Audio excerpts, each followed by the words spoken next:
Welcome.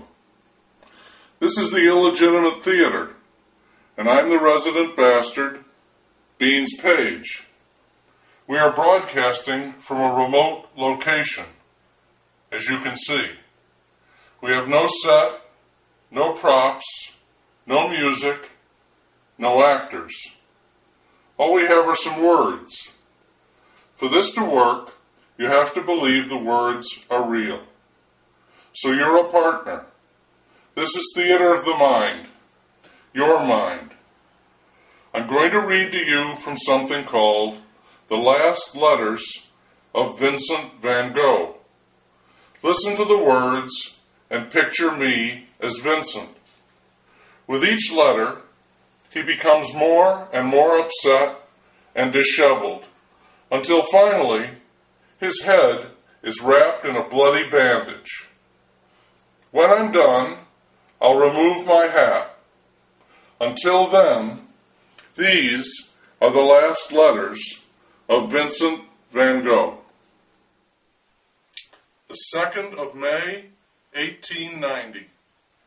Dear Theo, my dearest brother, thank you for your letter and the 100 francs.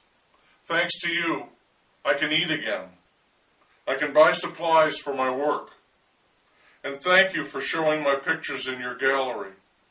I cannot help it that my work does not sell. With all my heart, I believe the day will come when people will see that these pictures of mine are worth more than the price of the canvas and paint and my meager living expenses. Gauguin was here. I say he was. Gauguin was very interesting, very strange, very provocative, very disagreeable, and now he's gone. It was probably a mistake to attack him with the razor, and I regret that now. I miss him. I think you are right that I need to be around more people. I will take your advice about joining a group of artists. That will be good for me. I am alone, far too much. There is a new association now forming in town.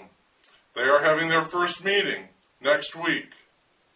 A perfect opportunity. I am excited at the prospect. I envision some ideal collective ego supporting everyone in it, yet comprised of distinct individual talents, each pursuing their own end.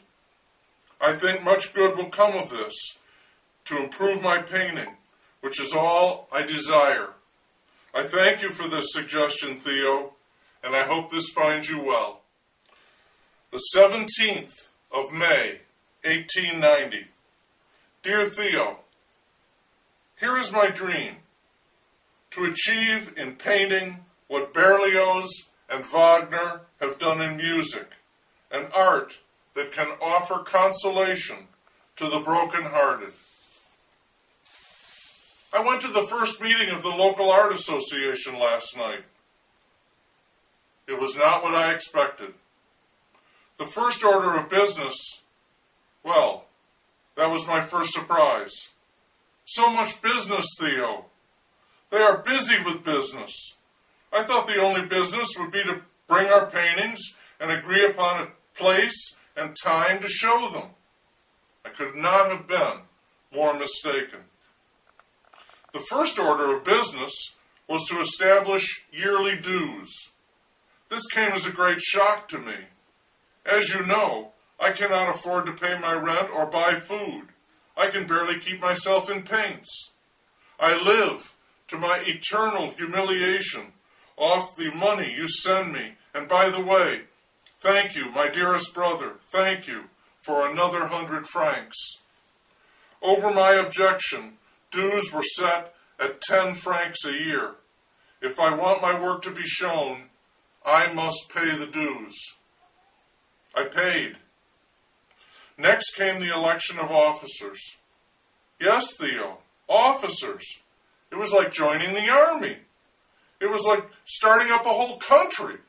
We have a president, a vice president, a secretary, a treasurer for the dues, and 11 committee chairmen, and a partridge in a pear tree. To go with the 11 committee chairmen, we have 11 committees. I am too exhausted to name them for you now. There was also much debate on what to call ourselves, the association. They did agree on a name, but by the time they did, I was quite confused, and I cannot tell you what it is. When I hear it, I will send it to you. My love to you and your family.